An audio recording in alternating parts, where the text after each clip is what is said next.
그런 주인공이세요 혹시? 자, 어쨌든 꼭 붙잡아 이렇게 도와주는데 이때 쓰는 말이고요. 또 한 군데 한번 예를 들어 볼게요. 디도서는 좀 저 디모데 전후서 뒤로 좀 가시면은 디도서가 나와요. 디모데 후서 다음에 디도서 1장 9절 한번 보세요. 이 안테코마이라는 단어, 꽉 붙잡다라는 이 말이 나온 곳이 1장 9절에 또 있습니다.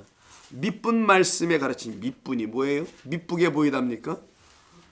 밑분 신실한이라는 말이에요. 우리 순수한 한국말이에요.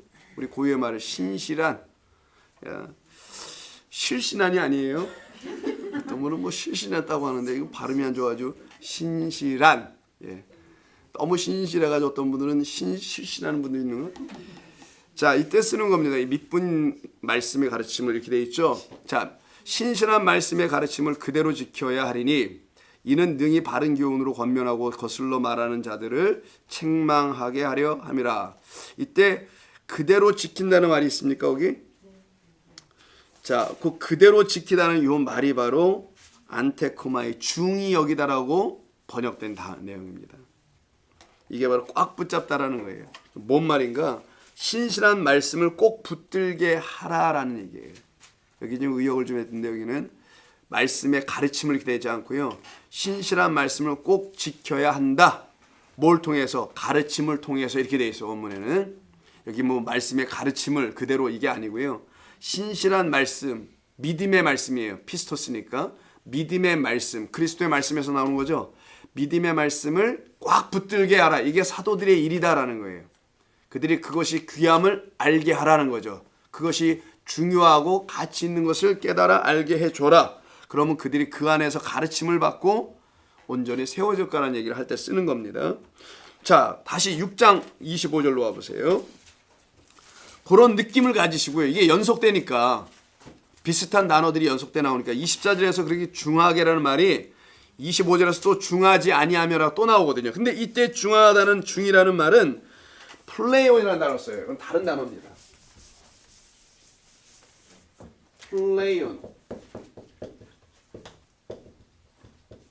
플레이온이라고 합니다. 이 단어는 플러스에서 나와요. 자, 플러스는 많은, many, 아니면 much, 많은이라는 뜻이에요. 여기서 출발해 나온 겁니다. 근데 이게 플레이온은 비교급이에요. 뭐뭐보다 더 많은, 뭐뭐보다 더 큰, 아니면 더 가치 있는 이런 뜻을 갖고 있어요. 이게 플레이온이 보다 많고 보다 더 크고 보다 가치 있는 플레이온이라는 단어를 씁니다. 그러니까 아까 안테코마하고 좀 다르죠. 그러면 여기서 지금 말씀하시는 것은 비교한 거잖아요. 둘을 목숨과 그다음에 먹는 것과 음식과 그다음에 몸과 옷을 비교 서로 한 거죠. 그것과 이것을 놓고 볼 때 이렇게 설명하신 거잖아요. 자, 그런 차원에서 쓴 겁니다. 그럼 이 단어가 쓰인 곳을 한번 한두 군데 볼게요. 이 단어의 의미가 뭔지를, 왜 주님께서 이렇게 쓰셨는지 여기서 그 느낌을 5장입니다. 마태복음 20절 한번 보시면 5장 20절. 자, 한번 이거 같이 한번 읽겠습니다. 시작. 내가 너희에게 이르노니 너희 의가 서기관과 바리새인보다 더 낫지 못하면 결코 천국에 들어가지 못한다고 하세요. 자, 서기관과 바리새인보다 너희의 의가 더 낫지 못하면, 그럼 이 말을 그대로 받아들이면 서기관들이 하고 있는 자기 의를 세우는 일이 있죠. 그들은 율법을 철저히 지키는 거잖아요. 그럼 예수님의 이 말씀은 그들보다 더 율법을 철저히 지켜라 이런 말로 들려야 되는 게 맞는 거 아닙니까? 그러면 예수님의 전체적인 말씀이 이게 안 맞아요. 율법을 그렇게 몸으로 지키는 그들처럼 지키는 게 아니란 말이에요. 예수님의 가르침은 그 율법을 완성하러 오신 분이란 말이에요. 누가? 당신이 완성하러 오셨기 때문에 너희는 너희의 의가 그들이 하는 그런 의와 같은, 그들이 말하는 그 의, 율법을 지킴으로 나 의로운 자라고 말하는 그러한 것으로 너희는 율법을 지키면 안 돼. 이런 말을 쓰실 때 더 낫지 못하면인 거예요. 그게 바로. 그러면 이게 상대적 비교하거나 경쟁을 일삼는 그런 말이 아니라요. 이게 바로 더 가치가 있는 것, 더 위대한 것, 이걸 설명하는 겁니다. 그러니까 단순히 그들보다 더 열심히 믿어야 되고 더 열심히 잘해야 돼. 그들이 했던 걸 뺨을 칠 정도로 잘해야 돼. 라고 가르치신 게 아니라 그들이 하는 그런 방식으로 의는 이루어지지 않는다. 그러니까 너희들의 의라는 건 그렇게 되는 게 아니란다. 너희들의 의는 십자가에 나타난 또 다른 의라는 나로 말미암는 하나님의 의가 너희들 가운데 그냥 주어지는 것이야 라는 그 의를 말하는 거예요. 그러니까 차원이 아예 다른 거죠. 율법으로 섬겨서 난 의로와 십계명 지켰으니까 라고 말하는 사람들은 하나님의 말씀을 겉으로만 이해한 사람들이잖아요. 사실은요.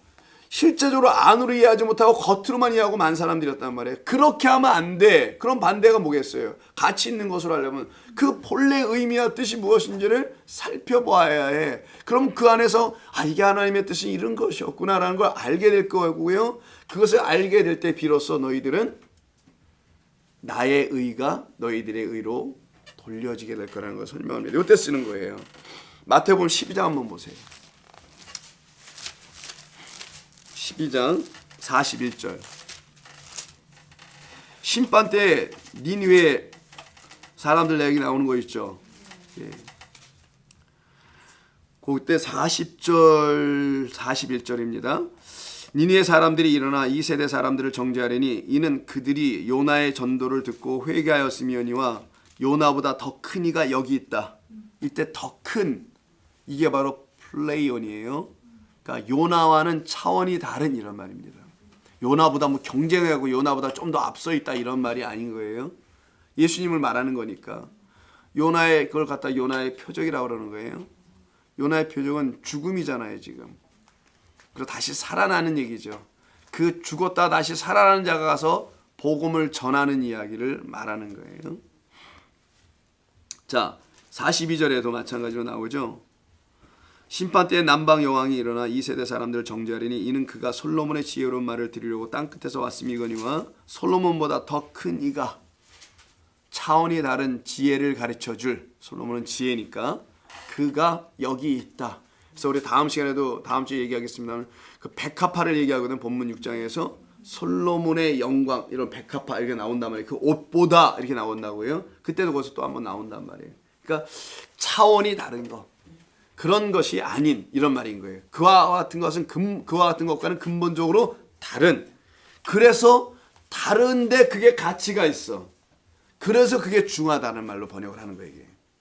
그렇게 될 때 너희는 그것을 중하다고 의역을 한 내용이라고 볼 수 있죠. 그러니까 진짜 가치 있는 것이 무엇인지를 알 때 그것이 그들에게는 차원이 다른 것으로 들어오니 그들이 그것을 빼앗길 수가 없게 되는 겁니다. 이것을 설명하시는 거예요. 자, 그럼 예수님께서 던지신 질문을 보죠. 보다 중하고 보다 가치 있는 것이 어떤 것이겠냐는 질문을 던지신 거잖아요. 보다 가치 있는 것이 도대체 어떤 것이겠냐.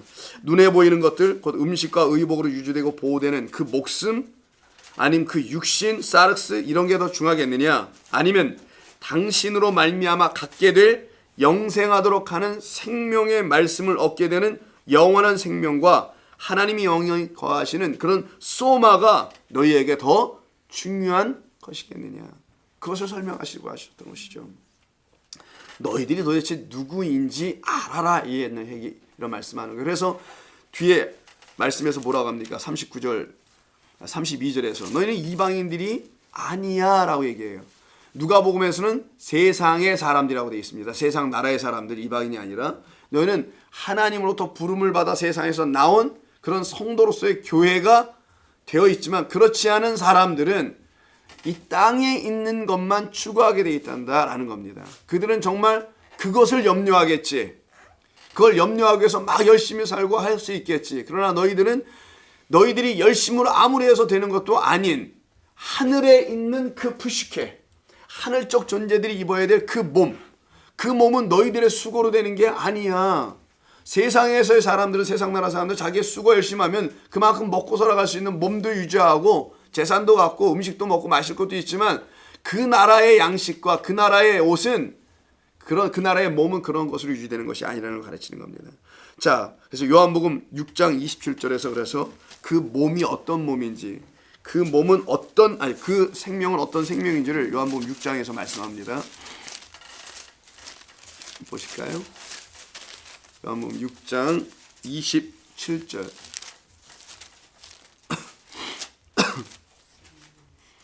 6장 27절.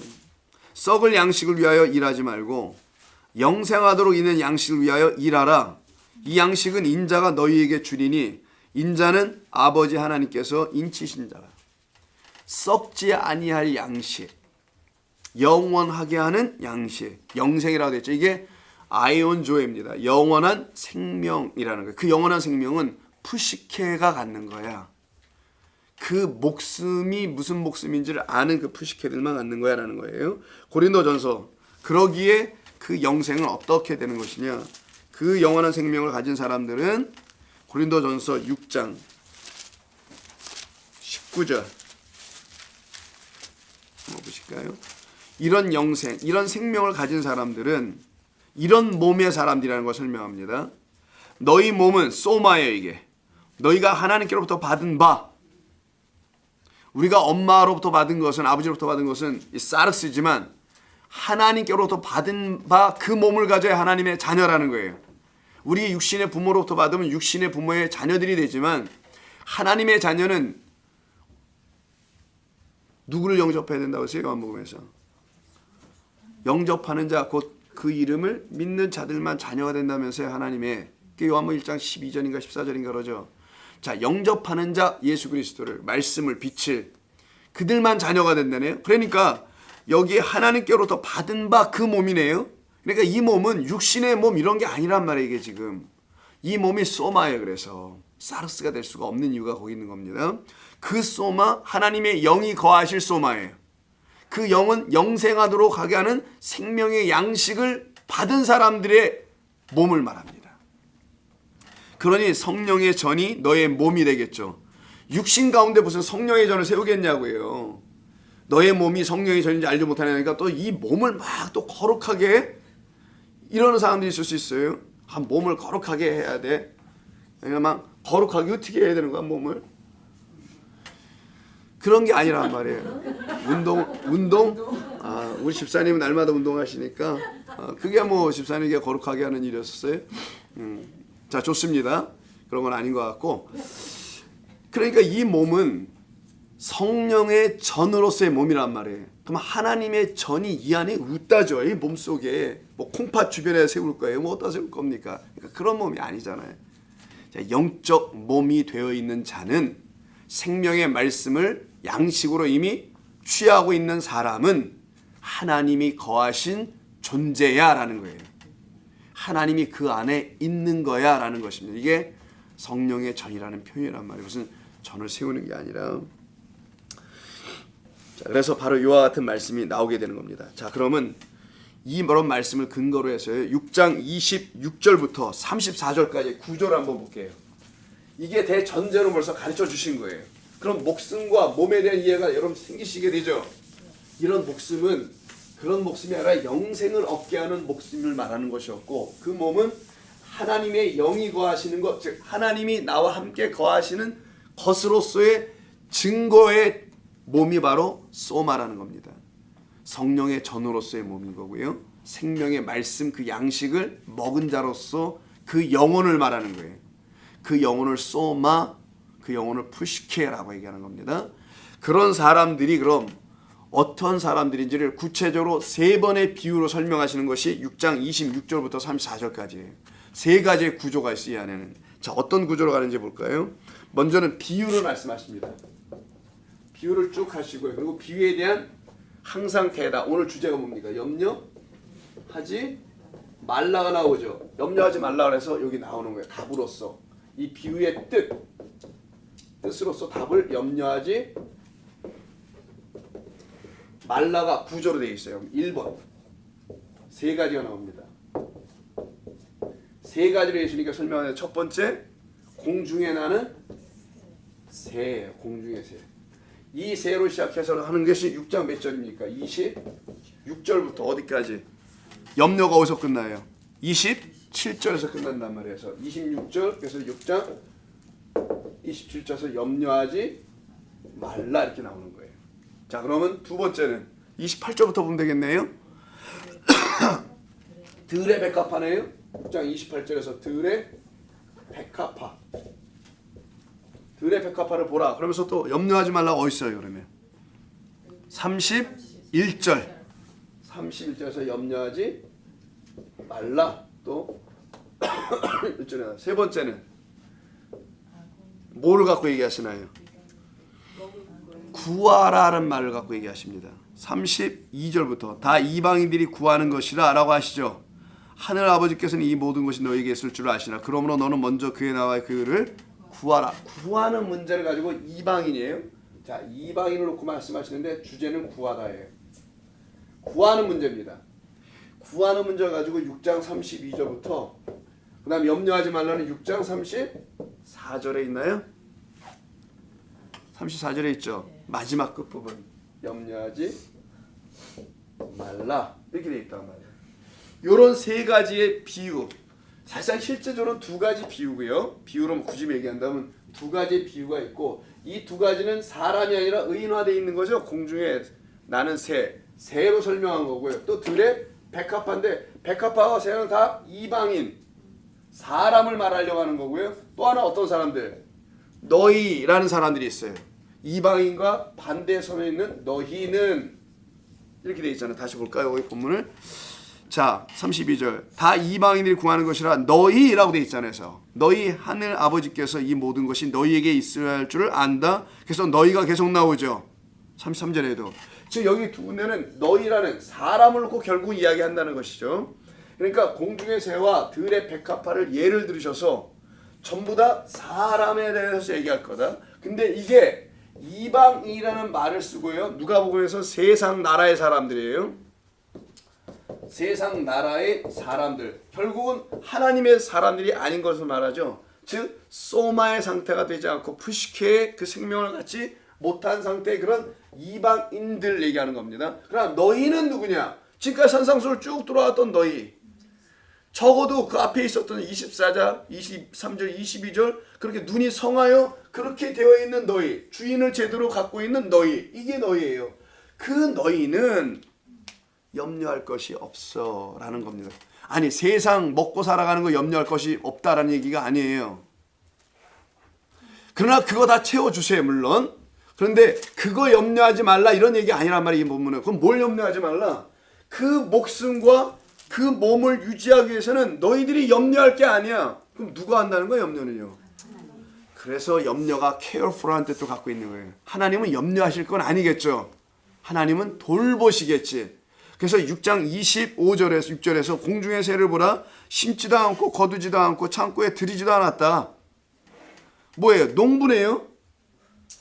새를 갖다가 무슨 농사 짓는 것처럼 설명하잖아요.